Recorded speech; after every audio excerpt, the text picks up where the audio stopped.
Joshua 24. Joshua assembled all the tribes of Israel at Shechem and summoned Israel's elders, leaders, judges, and officers, and they presented themselves before God. Joshua said to all the people, "This is what the Lord, the God of Israel, says. Long ago your ancestors, including Terah, the father of Abraham, and Nahor, lived beyond the Euphrates River and worshipped other gods. But I took your father Abraham from the region beyond the Euphrates River, led him through the land of Canaan, and multiplied his descendants. I gave him Isaac, and to Isaac I gave Jacob and Esau. I gave the hill country of Seir to Esau as a possession. Jacob and his sons, however, went down to Egypt. I sent Moses and Aaron, and I defeated Egypt by what I did within it, and afterward I brought you out. When I brought your fathers out of Egypt, and you reached the Red Sea, the Egyptians pursued your fathers with chariots and horsemen as far as the sea. Your fathers cried out to the Lord, so he put darkness between you and the Egyptians, and brought the sea over them, engulfing them. Your own eyes saw what I did to Egypt.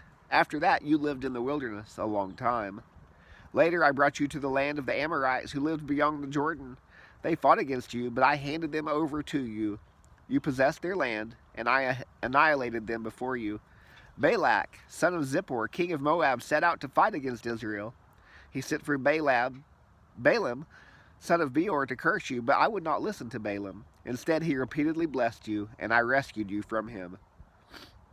You then crossed the Jordan and came to Jericho. Jericho's citizens, as well as the Amorites, Perizzites, Canaanites, Hethites, Girgashites, Hivites, and Jebusites, fought against you, but I handed them over to you.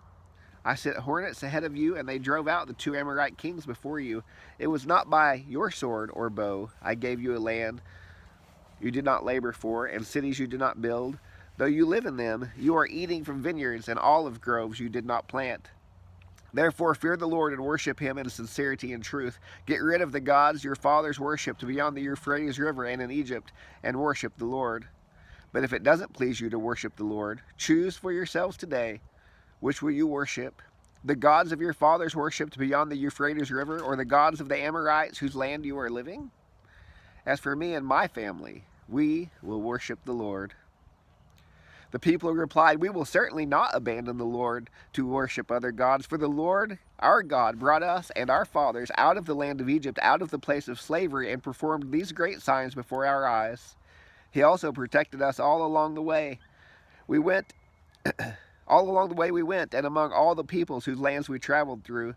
The Lord drove out before us all the peoples, including the Amorites who lived in the land. We too will worship the Lord because he is our God." But Joshua told the people, "You will not be able to worship the Lord because he is a holy God. He is a jealous God. He will not forgive your transgressions and sins. If you abandon the Lord and worship foreign gods, he will turn against you, harm you, and completely destroy you after he has been good to you." "No," the people answered Joshua, "we will worship the Lord." Joshua then told the people, "You are witnesses against yourselves that you yourselves have chosen to worship the Lord." "We are witnesses," they said. "Then get rid of the foreign gods that are among you, and turn your hearts to the Lord, the God of Israel."